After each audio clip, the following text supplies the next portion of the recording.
Usha Patel garden and blog में आपका स्वागत है। मैं उषा पटेल, आपकी गार्डनिंग दोस्त। तो आज हम बात करेंगे प्लांट के बारे में। सदाबहार, विनका और गुजराती में बोलते हैं बारहमासी, हिंदी में बारहमासी भी बोलते हैं। इसके नाम पर से हमें पता चलता है कि साल के 365 दिन फूल देने वाला ये प्लांट है।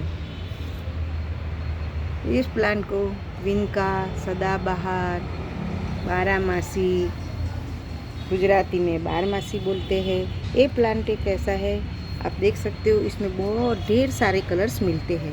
पर कहाँ, ये वाला मेरा देसी कलर है। देसी में आप देख सकते हो, देसी वाला प्लांट है, इसमें वही कलर निकलता है। और ये तो धूप की वजह से ऐसा हो गया है, थोड़ा सा वाइट हो गया है और थोड़ा सा ऐसा हो गया है। तो इसमें एक वाइट होता है, एक ये वाला होता है। देसी में 2 कलर्स आते हैं और अभी जो हाइब्रिड वाला जो निकला है, इसमें आप देख सकते हो मेरे पास एक ए है, एक ए है और दूसरा है कि जिसमें बीच में वाइट नहीं है। ये देखो, इसमें वाइट नहीं है और इसके साथ ये देखो, इसमें वाइट है। दोनों में साथ में दिखाओ तो पता चलेगा। ये देखो, इसमें वाइट है और इसमें वाइट नहीं है।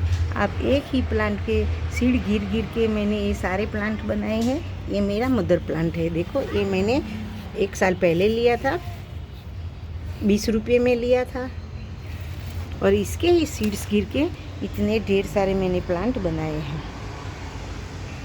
और एक ये रेड वाला है, तो रेड वाले में भी अपने आप सीड्स गिर के मैं दिखाती हूँ आपको।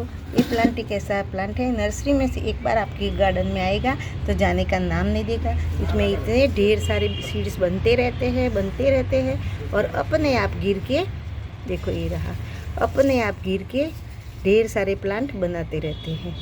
तो एक बार नर्सरी से 10-20 रुपये में मिलने वाला ये प्लांट है। हाइब्रिड है तो कभी कभी 25 रुपया देता है।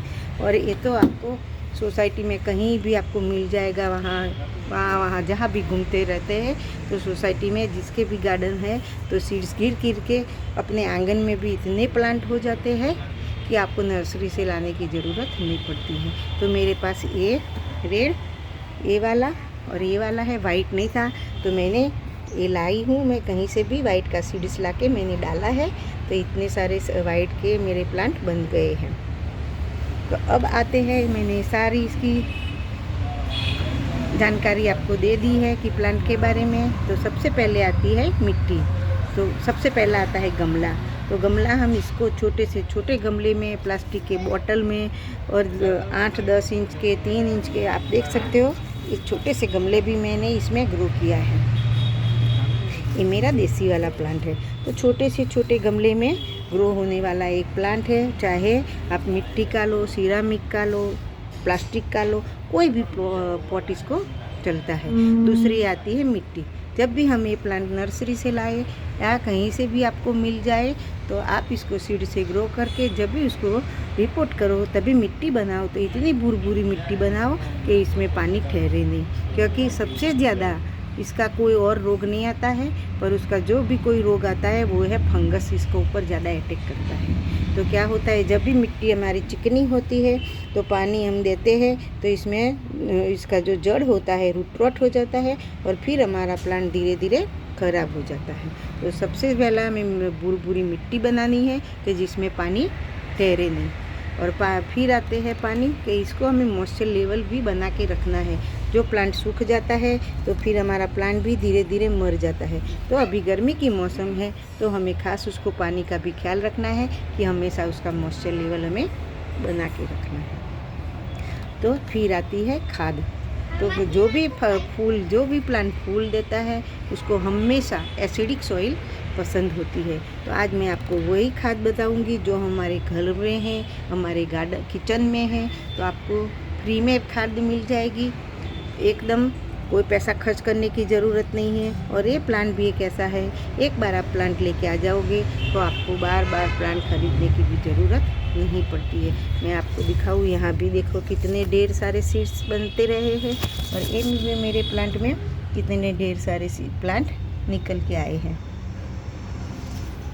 तो इसकी मिट्टी को हमें गुड़ाई भी करनी है कि आपके पास अगर टाइम है तो ज़्यादा नहीं तो महीने में एक बार इस प्लांट में हमेशा आप गुड़ाई करते हो। गुड़ाई से क्या होता है कि जड़ जो होती है इसको हवा मिलती है, ऑक्सीजन मिलता है, और कभी कभी इसमें जो रूट रॉट हो गए होते हैं, फंगस का शिकार हो गए होते हैं, तो हवा लगने की वजह से भी हमारा प्लांट उग जाता है।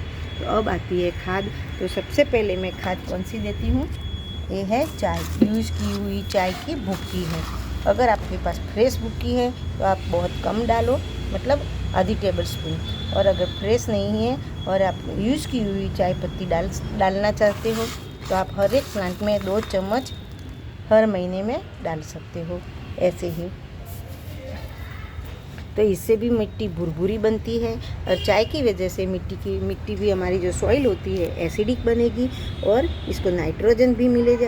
चाय पत्ती से क्या होता है, इसको सॉइल तो एसिडिक बनती है, पर जो भी नई पत्तियाँ उसमें आएगी वो एकदम से ग्रीन आएगी, इसमें चमक होगी, और हमारा प्लांट नाइट्रोजन और मिट्टी एसिडिक बनने की वजह से हमारा प्लांट अच्छी सी ग्रोथ करता है, और जहाँ भी अच्छी सी नई ग्रोथ होती है वहाँ हमेशा फूल हमें मिलता है। चाय के साथ साथ मैं आपको वो भी दिखाती हूँ। देखो ये मेरा किचन वेस्ट है, तो मैं हमेशा ये किचन वेस्ट ऐसे ही इकट्ठा करती हूँ, और फिर इसका पाउडर फॉर्म बना के मैं उसको भी मेरे प्लांट को देती हूँ।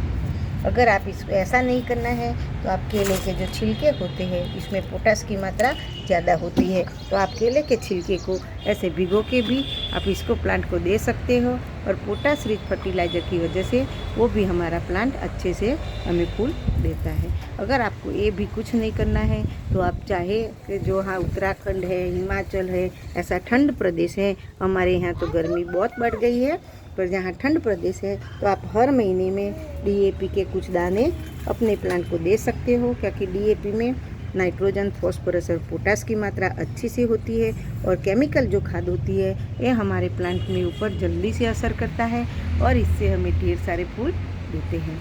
तो आप चाहे तो इसको DAP के कुछ दाने महीने 1.5 महीने में आप अपने प्लांट को दे सकते हो। हमारे यहाँ तो गर्मी बहुत बढ़ गई है, तो आप देख सकते हो हमने नेट लगा ली है। और आज मैं दूसरा झूला भी दिखा दूँ।